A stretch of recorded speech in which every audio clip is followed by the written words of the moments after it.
The Last of Us Part 1 is a masterpiece, from start to finish, from bottom to top, 2 steps back and 1 forward, half a turn down. Because really, it really has everything, really. A man loses an important person in his family and falls into depression, but he still sees value in life and decides to carry on until he finds a reason to live again. And that reason comes. That's the story in a nutshell, but the way the story is woven together is a gem. The moments of tension, the drama surrounding the characters, the gameplay, which is also very good, the settings, etc.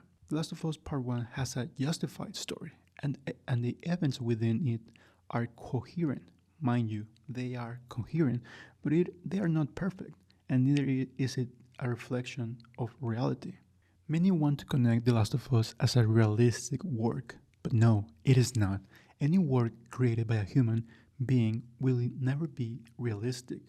It will always be subject to the subjectivity of the author. That does not mean that the author cannot incorporate elements of reality into their story, but just because they incorporate elements of reality does not mean that their work is realistic.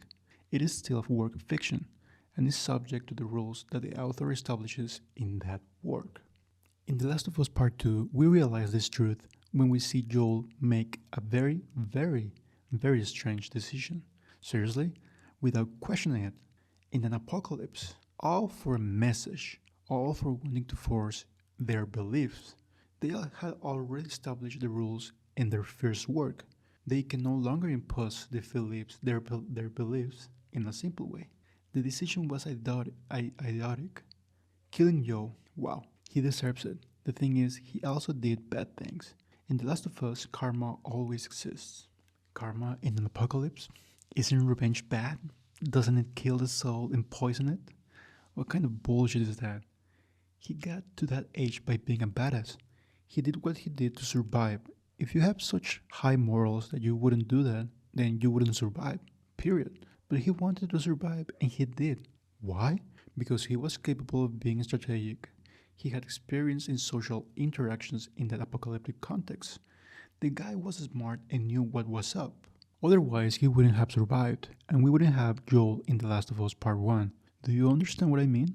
The mere fact that he is alive is because he knows what he is doing, and that's a rule that was established in the first game.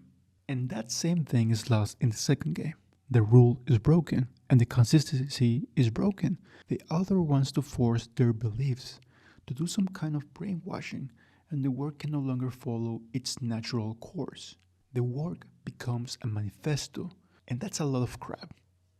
And the saddest thing is that this can happen to any author, so you have to be on your toes and pay attention really well.